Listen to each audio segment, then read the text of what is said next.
नमस्कार। प्रभात साक्षी news network के खास कार्यक्रम विश्व खबरों में आप सभी का स्वागत है। अमेरिका और कनाडा के बीच व्यापारिक तनावों का एक नया अध्याय उस समय खुल गया जब कनाडा के ओंटारियो प्रांत की सरकार ने अमेरिका में एक एंटी टैरिफ विज्ञापन अभियान चलाया और अमेरिकी राष्ट्रपति डोनाल्ड ट्रंप ने इस पर तीखी प्रतिक्रिया देते हुए तत्काल व्यापार वार्ताएं समाप्त करने की घोषणा कर दी। यह विवाद केवल एक विज्ञापन से जुड़ा नहीं बल्कि उत्तर अमेरिकी व्यापार संबंधों और वैश्विक आर्थिक राजनीति में उभरते असंतुलन की झलक है।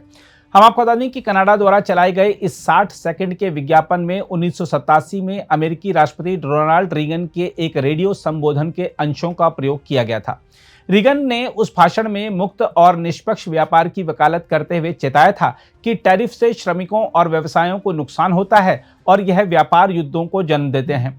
ओंटारियो के प्रीमियर डग फोर्ड ने बताया कि यह अभियान अमेरिका के नागरिकों को यह याद दिलाने के लिए था कि व्यापारिक प्रतिबंध अंततः दोनों देशों की अर्थव्यवस्था को हानि पहुंचाते हैं। उनका कहना था, हमारा उद्देश्य बातचीत शुरू करना था, यह दिखाने के लिए कि अमेरिकी अर्थव्यवस्था किस दिशा में बढ़नी चाहिए।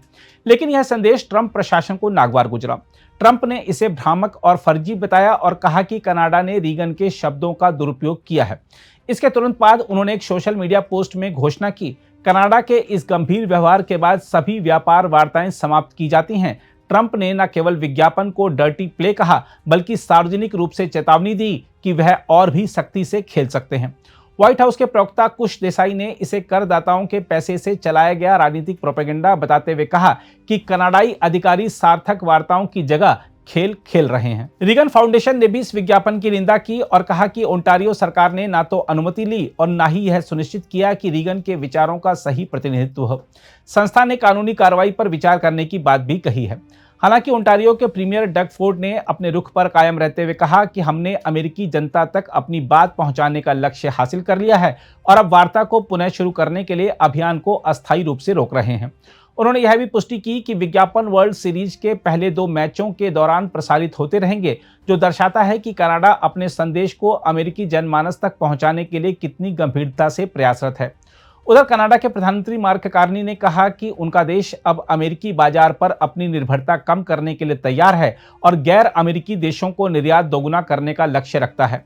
उन्होंने स्वीकार किया कि अमेरिका की व्यापार नीति 1980 के दशक की तुलना में पूरी तरह बदल चुकी है। हमें अब यह समझना होगा कि हम क्या नियंत्रित कर सकते हैं और क्या नहीं।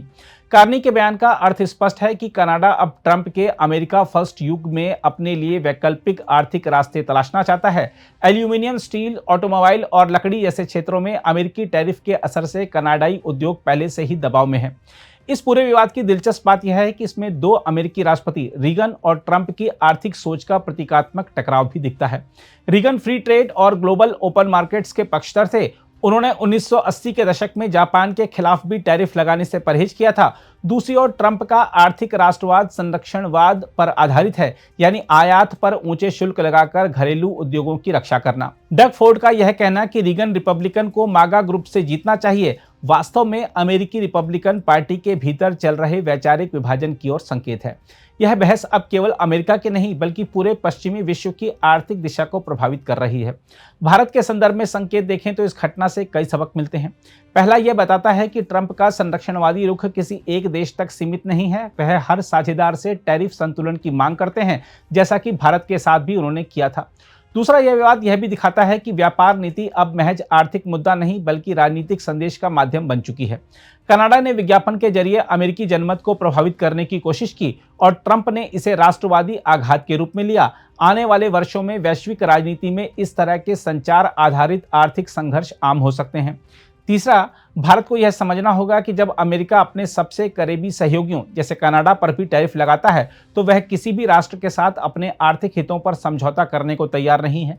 ऐसे में नई दिल्ली को अपने व्यापारिक गठबंधनों को विविध बनाना होगा, विशेषकर यूरोप, दक्षिण पूर्व एशिया और अफ्रीका के साथ। बहरहाल, कनाडा और अमेरिका के बीच यह विवाद भले ही किसी विज्ञापन से शुरू हुआ हो, लेकिन यह वैश्विक आर्थिक राजनीति में बढ़ते भावनात्मक राष्ट्रवाद की झलक है।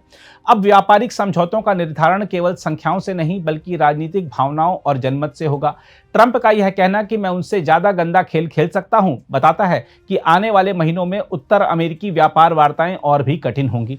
कुल मिलाकर देखें तो यह विवाद सिर्फ 2 देशों के बीच का आर्थिक टकराव नहीं बल्कि उस व्यापक युग का प्रतीक है जिसमें व्यापार, प्रचार और राजनीति तीनों एक दूसरे से गुंथ चुके हैं और यही वह परिदृश्य है जिसमें भारत जैसे देशों को अपनी आर्थिक नीति को लचीला, व्यवहारिक और संतुलित बनाकर चलना होगा।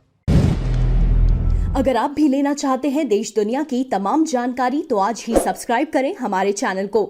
साथ ही नीचे दिए बेल आइकन को जरूर दबाएं ताकि हर अपडेट आप तक पहुंच सके।